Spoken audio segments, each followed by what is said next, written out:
وہ میں ایگری کرتا ہوں آپ سے کہ ان کو سنی اتحاد کونسل کو یہ حقدار نہیں ہے ان سیٹوں کے، یہ جو ریزرو سیٹس ہیں، لیکن باقی پارٹیوں میں لا یہ کہتا ہے کہ انڈیپینڈنٹ جو ان پہ شامل ہوں گے اس کو ملا کے ان کا حق بنے گا پارٹی پہ، تو نیچرلی وہ حق جو ہے وہ ان کی جتنی ان کی اسٹرینتھ ہے اس سے زیادہ نہیں ہو سکتا.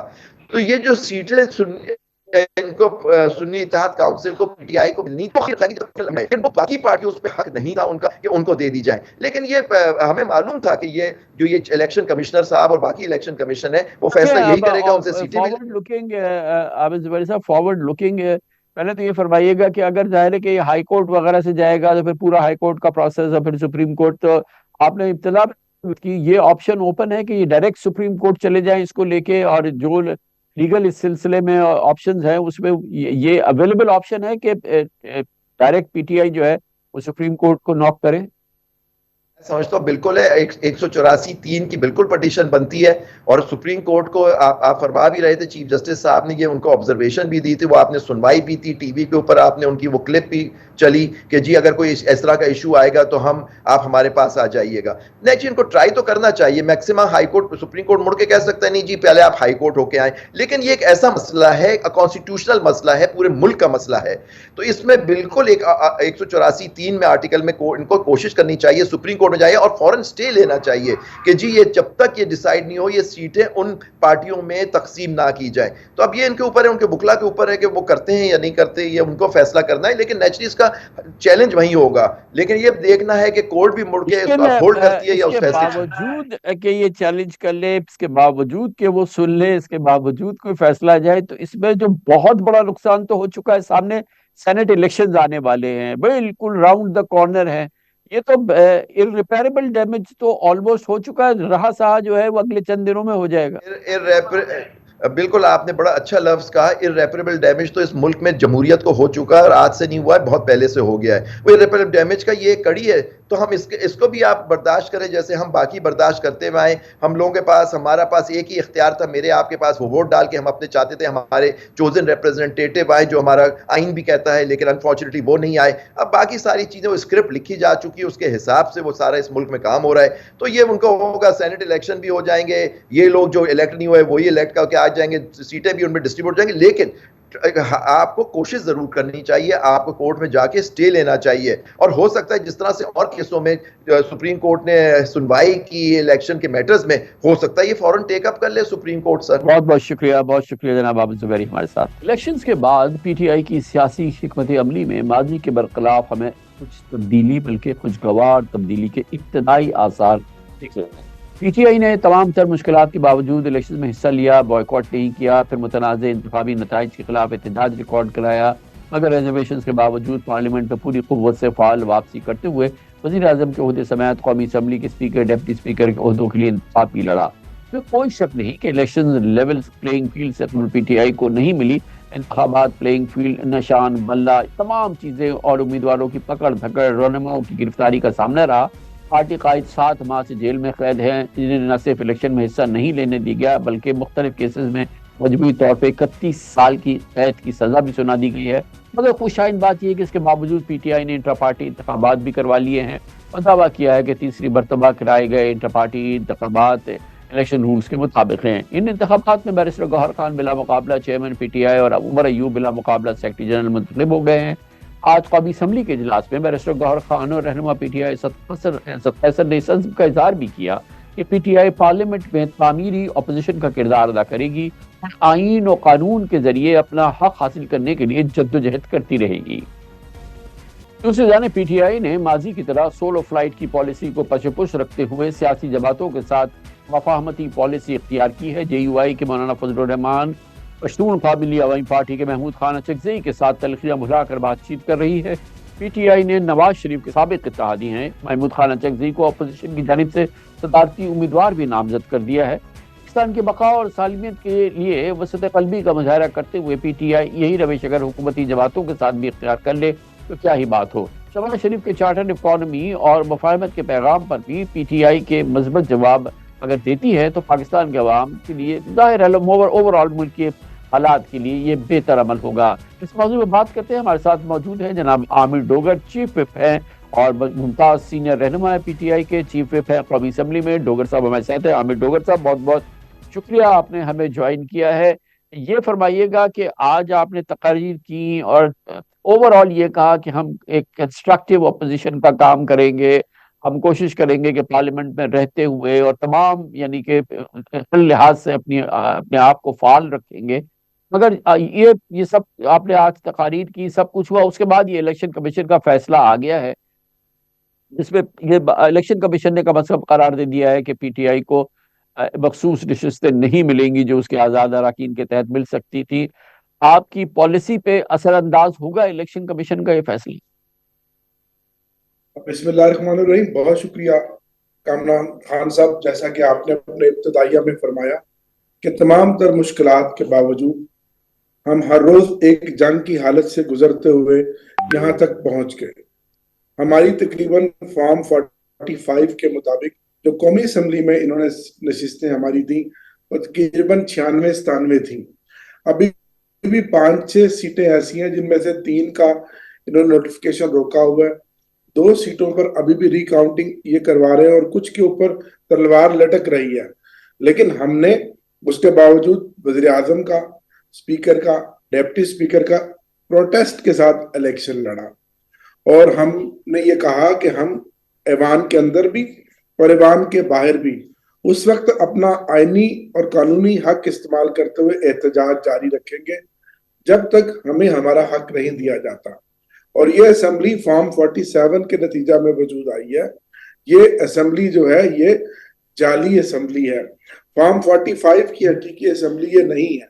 اور پھر آپ نے یہ دیکھا کہ آج جو ایک فیصلہ جو کئی دنوں سے ریزرو رکھا ہوا تھا وہ بالآخر آ گیا، جب وزیر اعظم کا الیکشن ہو گیا، جب صوبائی اسمبلیوں کے الیکشن ہو گئے، جب اسپیکر ڈیپٹی اسپیکر کا الیکشن آ گیا، اور اب اس میں مزید زیادتی اور بدنیتی یہ ہے کیونکہ سینٹ کے الیکشن بالکل سر پر آ پہنچے ہیں، اور یہ فیصلہ اس لیے دیا گیا ہے کہ سینٹ کے الیکشن میں بھی ہماری خصوصی سیٹیں ہمارے ساتھ ایڈ نہ ہو سکے اور ہم ان سے محروم ہو جائیں۔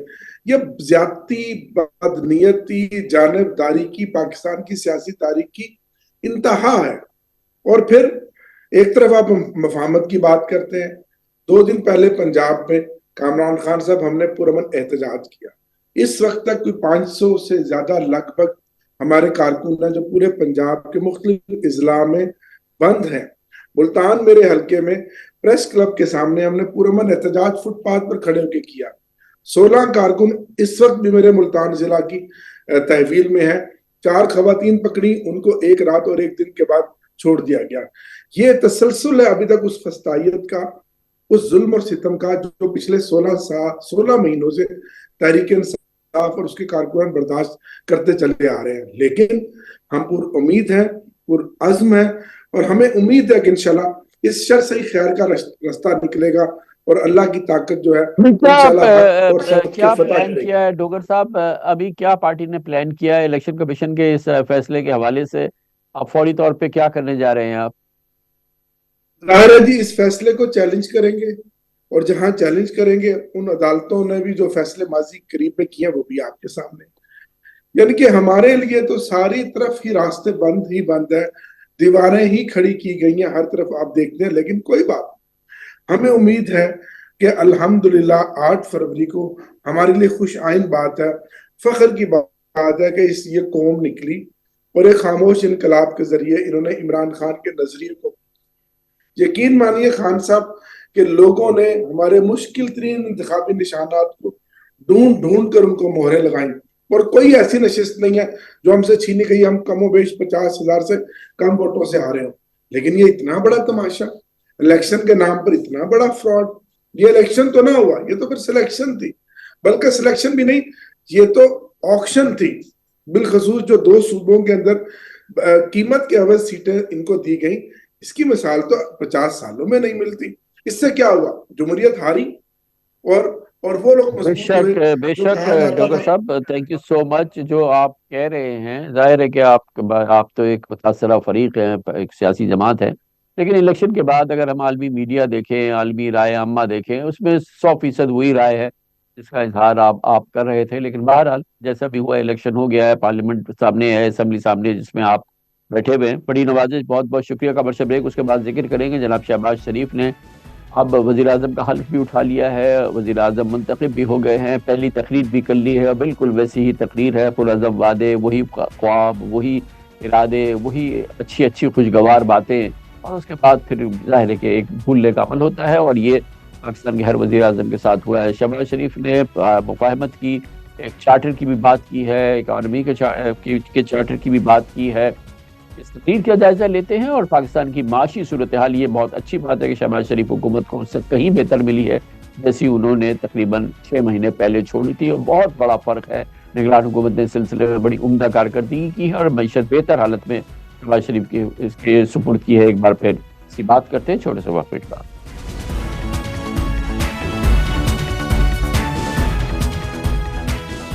ملک میں برائے نام ہی صحیح لیکن جمہوریت روا دوا ہے۔ وزرائے اعظم چاہے میعاد پوری نہ کر سکے، مگر مسلسل قومی اسمبلی نے 5 سالہ مدت پوری کی۔ نگراں حکومت نے جیسے تیسے متنازع الیکشن کرائے اور پرامن انتقال اقتدار ہو گیا ہے۔ آج صدر عارف الوی نے شہباز شریف سے وزارت عظمیٰ کا حلف لیا۔ کل دوسری بار قائد ایوان منتخب ہونے کے بعد ہر وزیر اعظم کی طرح شہباز شریف نے بھی بڑی اچھی باتوں، دل فریب وعدوں اور خوشنما عہد و پیمان کے پل باندھے۔ اپنی تقریر میں انہوں نے حکومت کے حمالیائی عزائم، مثالی سیاسی و معاشی ترجیحات اور بلند بانگ ارادوں کا پرچار کیا۔ عام لفظوں میں کہا جائے تو وزیر اعظم شہباز شریف نے قوم کو سبز باغ دکھائے اور ہمیشہ کی طرح سہانے خواب دکھائے۔ پاکستان کے ہر وزیر اعظم کی پہلی تقریر ایسی ہی ہوتی ہے، اور اپریل 2022 کے تحریک عدم اعتماد کے بعد 13 اتحادیوں کی حکومت سنبھالتے وقت بھی شہباز شریف نے قوم سے کم و بیش ایسی ہی پرکشش اعلانات کیے تھے، لیکن 16 ماہ کی شہباز حکومت عوام پر مہنگائی، غربت اور بے روزگاری کا عذاب بن کر ٹوٹی تھی۔ پیر کے 16 مہینے تک جو پاکستان پہ جو معاشی آفت آئی، پاکستانیوں کی جو معاشی تباہی جنہوں نے دیکھی، پوری قوم نے کان پکڑ لیے۔ اس طرح سے سابق وزیر اعظم عمران خان نے 17 اگست 2018 کو وزارت عظمیٰ کا حلف اٹھانے کے بعد صرف کا کڑا احتساب کرنے، کسی کو اینا رول نہ دینے کا اعلان کیا تھا۔ البتہ الیکشن کے نتائج کے بعد عمران خان نے اپنی وکٹری سپیچ میں دعویٰ کیا تھا کہ وہ کسی کو سیاسی انتقام کا نشانہ نہیں بنائیں گے۔ ان کا کہنا تھا کہ ان کی حکومت پہ احتساب ان سے شروع ہوگا۔ عمران خان کا کہنا تھا کہ وزیر اعظم ہاؤس میں رہنا ان کے لیے شرم کی بات ہوگی، پرائم منسٹر ہاؤس کو یونیورسٹی بنائیں گے، تمام گورننس ہاؤس کو وہ عوامی مقاصد کے لیے استعمال کریں گے۔ عمران خان نے یہ بھی دعویٰ کیا تھا کہ اینٹی کرپشن FPR اور نیب کو مضبوط کریں گے اور سارا پیسہ انسانی ترقی پہ خرچ کریں گے۔ عمران خان سے پہلے سابق وزیر اعظم نواز شریف نے جون 2013 میں بھی وزارت عظمیٰ کا حلف اٹھایا تھا، ایسی ہی باتیں کی تھی، ایسے ہی وعدے تھے، اور اس کے بعد قومی مفادات کے اعلانات کی بھرمار کر دی تھی۔ نواز شریف کے دعووں کے بعد پاکستانی عوام خوش فہمیوں کی بلندی پر پہنچ گئے تھے، لیکن نتیجہ جو نکلا وہ سب کے سامنے ہے۔ وزیر اعظم شہباز شریف نے کل میثاق معیشت کے ساتھ ساتھ میثاق مفاہمت کی بھی بات کی۔ انہوں نے اپنے روایتی انداز میں PTI سمیت اپوزیشن جماعتوں کو دعوت دی کہ آئیں مل کر پاکستان کی قسمت سنواریں اور چاروں صوبوں کو ایک ساتھ لے کر چلیں۔ قومی اسمبلی میں بلاول بھٹو نے بھی وزیر اعظم شہباز شریف کے میثاق مفاہمت کی حمایت کی اور کہا کہ وزیر اعظم نے جو نکات اٹھائے ہیں ان پر عمل کر کے ملک کو بحرانوں سے نکالا جا سکتا ہے۔ وزیر اعظم شہباز شریف اور بلاول بھٹو کی اپوزیشن کو چارٹر آف نیشنل ریکنسیلیشن کی پیشکش اپنی جگہ، مگر سب سے اہم سوال یہ ہے کہ نامنتخب حکومت کے پاس مفاہمت کے بدلے میں PTI کو دینے کے لیے کیا ہے؟ کیا عمران خان سمیت PTI کی قیادت کو سیاسی مقدمات پہ کوئی ریلیف ملے گا؟ کیا سانحہ 9 مئی کے واقعے میں بے گناہ افراد کو انصاف کے لیے کوئی جوڈیشل کمیشن بنے گا؟ کیا PTI کے رہنماؤں اور کارکنوں کے خلاف کریک ڈاؤن بند کر دیا جائے گا؟ کیا نون لیگ اور پیپلز پارٹی PTI کا مینڈیٹ تسلیم کر کے اس کی مخصوص نشستیں لینے سے انکار کر دیں گے؟ یہ وہ سوال ہے جس کے جوابات دینے ہوں گے جناب شہباز شریف کو، بلاول بھٹو کو، اگر پاکستان میں واقعی کوئی چارٹر آف قومی مفاہمت سامنے لانا ہے۔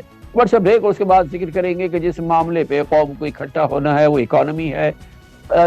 شکر بجا لائیں شہباز شریف حکومت کے، انہیں معیشت اس سے بہتر حالت میں ملی ہے جیسی انہوں نے چھوڑی تھی، اور آج جو ان کو کیفیت ہے وہ یقیناً بہت بہتر ہے، اور اس پہ شہباز شریف کو شکر بجا لانا چاہیے۔ اب دیکھنا یہ ہے کہ وہ اس سفر کو کیسے آگے بڑھاتے ہیں، اس پر تفصیل سے بات کرتے ہیں ایک چھوٹے سے وقفے کے بعد۔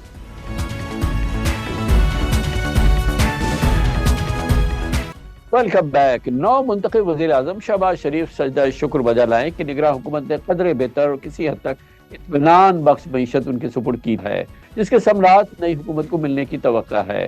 16 ماہ کی شہباز حکومت میں مہنگائی 13.4% سے بڑھ کے 38% تک جا پہنچی تھی، اور جاتے جاتے شہباز حکومت نے نگراں سیٹ اپ کو 29% مہنگائی کی شرح سونپی تھی. اور آپ اندازہ لگا سکتے ہیں کہ یہ ناقابل برداشت مہنگائی تھی جو شہباز حکومت نے نگراں حکومت کو سونپی تھی. تو اس وقت کی صورتحال یہ ہے کہ پچھلے مہینے مہنگائی کی شرح 23% تک گر چکی ہے، جس کی وجہ سے شرح سود میں کمی کی گنجائش بھی پیدا ہو رہی ہے. نگراں دور حکومت میں 6 ماہ سے ایکسپورٹس میں اضافے کا رجحان بھی ہے. پچھلے 3 مہینے سے مسلسل 25% ایکسپورٹس بڑھ رہی ہیں، جو کافی قابل قدر امپرومنٹ ہے. اس مالی سال جولائی سے فروری تک ایکسپورٹس میں مجموعی طور پہ 14% اضافہ ہو چکا ہے. یہ بھی ایک بہت ہی حوصلہ افزا ڈیولپمنٹ ہے. پچھلے سال اگست میں نگراں حکومت نے جب اقتدار سنبھالا تھا تو اس وقت پاکستان اسٹاک ایکسچینج کا انڈیکس 48,500 پوائنٹ پہ تھا. آج نگراں وزیر اعظم کی سبکدوشی کے وقت انڈیکس ماشاءاللہ 65,951 پوائنٹس پہ بند ہوا ہے. اور پچھلے 6 مہینے میں مارکیٹ 17,500 پوائنٹ کے اضافے سے 30% بڑھ گئی ہے، اور یہ بہت بڑا فائدہ ہے جو نگران حکومت کے جانے کے بعد اس آنے والی حکومت کو ملا ہے. شہباز حکومت انٹر بینک میں $289 کا چھوڑ کر گئی تھی. نگراں حکومت میں روپے کی قدر نہ صرف مستحکم رہی بلکہ اس عرصے میں $10 سستا ہو کر آج $279 پہ بند ہوا ہے. نگراں حکومت نے حوالہ ہنڈی پر کریک ڈاؤن کیا اور اسمگلنگ اور غیر ضروری امپورٹس پر لد بھی لگائی ہے، جبکہ ایکسپورٹس میں اضافہ کیا گیا، جس کی وجہ سے اس مالی سال کے 8 مہینوں میں تجارتی خسارہ 30% کم ہو چکا ہے. جبکہ 16 ماہ کی حالیہ شہباز حکومت میں معیشت و کاروبار کا جنازہ نکل گیا تھا. مایوس کل معاشی اشاریوں نے اور نمبرز نے تمام اگلے پچھلے ریکارڈ توڑ دیے تھے. نگراں حکومت کی معاشی ٹیم نے SIFC کی چھتری تلے معیشت کو ٹھوس بنیادوں پر کھڑا کرنے کا ایک ریکارڈ میپ تشکیل دے دیا ہے، جس کے تحت corporate farming, food security, IT، mining, نئی بیرونی سرمایہ کاری کے دروازے کھل رہے ہیں. اور اس کے ساتھ ساتھ ہی PIA سمیت ڈسکوز کی نجکاری اور FBR کی تنظیم نو کا اصلاحاتی ایجنڈا منظوری کے لیے تیار بھی ہے. نگراں حکومت کی وزیر خزانہ ڈاکٹر شمشاد اختر نے IMF پروگرام کے تسلسل کے ساتھ IMF کے ساتھ اعتماد سازی میں اہم کردار ادا کیا. IMF کے اہداف کے مطابق بجلی اور گیس کی قیمتوں میں اضافے کے مشکل فیصلے بھی کیے گئے. بہت اچھی بہتر صورتحال ملی ہے شہباز شریف حکومت کو معیشت کے حوالے سے، اور ایک اچھی بنیاد ہے جس کی بنیاد پر معیشت کو اچھی راستے سے آگے بڑھایا جا سکتا ہے. پاکستان کو گروتھ مل سکتی ہے اور حالات میں بہتری ہو سکتی ہے. اس موضوع پر بات کرنے کے لیے ہم نے دعوت دی. جناب عارف حبیب ہمارے ساتھ موجود ہیں، چیئرمین عارف حبیب گروپ ہے. السلام علیکم.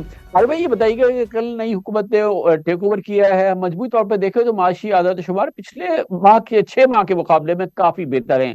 اس لحاظ سے الیکشن کے بعد قائم ہونے والی نئی حکومت کے لیے معیشت کے لحاظ سے چیلنجز میں کافی کمی ہے. اگر ہم دیکھیں کہ PDM کی حکومت نے جو حالات چھوڑے تھے اس کے مقابلے میں تو حالات میں کافی بہتری ہے. جی کمل بھائی، آپ نے بالکل جو ہے وہ صحیح کہا. تو آئی بلیو میں اس کو اس طرح ڈسکرائب کروں گا کہ اس وقت جو ہے ٹیل ونڈ چل رہی ہے. جب پہلی وہ PDM تھی تو اس وقت جو ہے وہ ہیڈ ونڈ چل رہی تھی، اور اب یہ نظر آ رہا ہے جس طرح آپ نے بھی کہا کہ انفلیشن کے نمبر جو ہے وہ کم آئے، ٹریڈ ڈیفیسٹ اور کرنٹ اکاؤنٹ ڈیفیسٹ کے نمبر جو ہے وہ قابو میں جو ہے وہ نظر آ رہے ہیں. اور یہ انفلیشن کم ہونے کی وجہ سے انٹرسٹ ریٹ میں کمی کے جو ہے وہ چانسز بڑھ گئے ہیں. اور امید یہ ہے کہ بائی جون جو ہے وہ یہ انفلیشن کے ریٹ جو ہے وہ 17% کی باتیں ہو رہی ہیں. اور اگر وہ ہم اور اس کا جو ہم پورے سال کا اگلے سال کا جو ہے فارورڈ لوکنگ انفلیشن ریٹ دیکھیں گے تو وہ بھی کم ہے. تو اس کی وجہ سے جو ہے وہ انٹرسٹ ریٹ کمی کے زیادہ چانسز بن جائیں گے. تو اس سے جو برڈن ہے ہمارے بجٹ کے اوپر جو ہے وہ بہت ہی کم رہے گا. اور پھر رپورٹ یہ ہے کہ اسٹیٹ بینک کا بھی جو ہے وہ جو پروفٹس ہیں وہ کوئی 1 ٹریلین سے زیادہ ہوں گے. تو وہ 1 ٹریلین یعنی انکریمنٹل ان کا جو ہے وہ پروفٹس ہوں گے. تو وہ بھی اگلے سال کا بجٹ بنانا کمپیریٹیولی بڑا آسان ہوگا. اور اس میں پرٹیکولرلی جب یہ سارے انہوں نے سبسڈیز وغیرہ بھی جو ہے وہ کافی وڈرا کر لیے ہیں، تو اس سبسڈیز کے وڈرال کی بھی جو ہے وہ آئی تھنک ریلیف جو ہے وہ محسوس ہوگا. ارے بھائی یہ بالکل صحیح ہے، مگر اس کے ساتھ ریزروز پہ پریشر اپنی جگہ ہے، بیلنس آف پیمنٹس کے ہمارے معاملات اپنی جگہ ہیں، ڈیٹ پیمنٹس ہمارے سامنے کھڑی ہے، کافی بڑا چیلنج ہے. اس کو بغیر کسی ڈیزاسٹر سے ہمیں مینج بھی کرنا ہے. اس بڑا ایک واکنگ آن ٹائٹ روپ تو ہے ہمارے ریزروز کے حوالے سے، بیلنس آف پیمنٹ کے حوالے سے جو پریشرز ہے. آئی تھنک اس میں دیکھیں سب سے جو اس حکومت کے پاس چیلنج ہوگا وہ یہ ہوگا کہ اس تمام جو ان کی ری پیمنٹس ڈیو ہیں اس کے رول اوور کے لیے وہ کام کریں. اور وہ رول اوور جو ہے وہ پاسبل ہے کیونکہ تمام دنیا میں جو ہے وہ ملک جو ہے ری پیمنٹس اتنی نہیں کرتے، وہ اپنی capacity to service and re پے بڑھاتے ہیں. تو اس میں جو ہے وہی ان کا آئی تھنک ٹیسٹ ہوگا کہ وہ اپنے تمام friendly countries and multi lateral agencies کے ساتھ جو ہے وہ مل کے یہ کام کو اچیو کریں کہ رول اوور کرے. جہاں تک ہے کہ انٹرسٹ پیمنٹ ہے، انٹرسٹ پیمنٹ تو میں سمجھتا ہوں کہ پاکستان کی کیپیسٹی ہے کہ وہ بآسانی جو ہے وہ کر لے. ایک اچھی پازیٹیو بات یہ ہے کہ اسٹاک ایکسچینج میں ہم نے یہ دیکھا ہے کہ الیکشن کے بعد پھر انفلوز جو ہیں وہ فورن پورٹ فولیو انویسٹمنٹ کے جو ہے وہ شروع ہوئے ہیں، اور ایک یہ بڑی خوش آئند بات ہے. تو اس طریقے سے جو ہے وہ انویسٹمنٹ میں ہم فورن انویسٹمنٹ کو اٹریکٹ کریں، ہمارے ریمیٹنسز جو ہیں ان کو بہتر کرنے کی کوشش کریں. اور اب رمضان شروع ہونے والا ہے، رمضان میں ریمیٹنسز ویسے ہی جو ہے وہ پاکستان میں بڑھتے ہیں. تو اوور آل یہاں جو انویسٹمنٹ انوائرمنٹ کو بہتر کرنا ہوگا، اس کے لیے بہت ایکسٹرا آرڈنری جو ہے وہ محنت کرنی پڑے گی. اور جتنا ابھی تک کام ہوا ہے، جو بھی یہ کیئر ٹیکر منسٹر نے اور خاص طور پہ ہمارے گوہر اعجاز صاحب نے بہت محنت کی ہے، اپنے جو فرینڈلی کنٹریز کو انہوں نے وزٹ کیا ہے اور ان کے انویسٹرز کو جو ہے وہ یہاں جو ہے وہ اٹریکٹ کرنے کی بہت ایفرٹس کی ہیں. تو اس کو کنٹینیو رہنا چاہیے. ارے بھائی جو ہمارے بیلنس آف پیمنٹ کے مسائل ہیں، جو جس سے نمٹنے کے لیے کچھ کر سکتے ہیں، مگر جو ہماری لوکل انویسٹمنٹ ہے نا، یہ تو بہت ہی اس وقت اس کا برا حال ہے. فوراً تو بات کی بات ہے، اور اس کی بڑی وجہ یہ انٹرسٹ ریٹ ہے، 22% کا انٹرسٹ ریٹ، یہ انرجی کی پرائسز، یہ بجلی اور گیس کی پرائسز، پھر یہ سلو گروتھ. اس قسم کی جو چیز ہے، ہمیں جابز کریٹ کرنی ہے، جلد از جلد جاب کریٹ کرنی ہے، اکنامک ایکٹیویٹی بڑھانی ہے، اور پھر ہمارے اپنے لوگوں کا کانفیڈنس ملک پہ بحال ہونا ہے. آپ کو معلوم ہے فلائٹ آف کیپٹل ہوا ہے پچھلے 1-1.5 سال کے دوران، تباہ کن فلائٹ آف کیپٹل ہوا ہے. واپس لانا ہے اپنے لوکل سرمایہ کاروں کو، ان کانفیڈنس دینا ہمارے لیے میرے خیال میں سب سے زیادہ امپورٹنٹ ہے. آئی تھنک یہ سارے جو نکات آپ نے مینشن کیے وہ بہت ہی زیادہ امپورٹنٹ ہیں. اور اس میں یہ ہم اکثر یہ کہتے ہیں کہ پاکستان میں جو ہے اس انٹرسٹ ریٹ پر اور اس انرجی پرائس پہ اور اس جو ہے وہ ٹیکس ریٹ پہ جو ہے وہ انویسٹمنٹ اٹریکٹ کرنا کوئی آسان بات نہیں ہوگی. تو اس کے لیے جس طرح ہم ایکسپیکٹ کر رہے ہیں کہ انٹرسٹ ریٹ جو ہے وہ اب اس میں جو ہے وہ کمی شروع ہو جائے گی، اور امید کرتے ہیں کہ یہ 1 سال میں جو ہے وہ 14-15% اور اس کے نیچے جو ہے وہ یہ جانے کی امید ہے. اور اسی طرح جب یہ چونکہ روپیہ اسٹیبل ہے، انٹرنیشنل جو ہے انرجی پرائسز بھی جو ہے وہ اسٹیبل ہیں بلکہ گری ہوئی ہیں، تو ہم امید کرتے ہیں کہ جو جون سے جو شروع ہوگا ہاف ایئر، اس میں گیس کی پرائسز بھی کی کمی کا بھی کیس بنے گا. اور اگر وہ گیس کی پرائسز کمی کا کیس بنے گا تو کچھ جو ہے وہ انرجی پرائسز کی کمی کا بھی. اور پھر جو کیئر ٹیکر گورنمنٹ نے جو انیشیٹو لیا ہے کہ یہ 13-14 سینٹ والی جو بجلی ہے وہ انڈسٹری کے لیے 9 سینٹ کر دیں گے. اگر وہ 9 سینٹ کر دیتے ہیں تو ایکسپورٹ انڈسٹری جو ہے اس میں بہت زیادہ جو ہے کمپٹیٹیونیس جو ہے وہ آئے گی. اور پھر پرائم منسٹر نے جو ہے اپنی اسپیچ میں ٹیکس ریٹ کے بارے میں بھی کہا ہے کہ ہم اس کو بھی جو ہے کم کریں گے. تو یہ 3 چیزیں جو ہیں وہ بہت اہم ہیں، اور آپ نے بہت صحیح اس کو جو ہے اس نکات کو ٹیبل کیا ہے کہ جب تک اس میں کریکٹیو ایکشنز نہیں ہوں گے اس وقت تک ہمیں بہت زیادہ جو ہے وہ ایمبیشیس نہیں ہونا چاہیے. ان کو ٹھیک کریں گے تو اور محنت کریں گے تو پھر ہم بہت شکریہ جناب عارف حبیب، چیئرمین عارف حبیب گروپ ہمارے ساتھ. اس کے ساتھ ہی ہمارے آج کے پروگرام کا اختتام ہوتا ہے. کل آپ سے پھر ملاقات ہوگی انشاءاللہ. کل تک کے لیے کامران خان کو اجازت. اللہ حافظ و ناصر.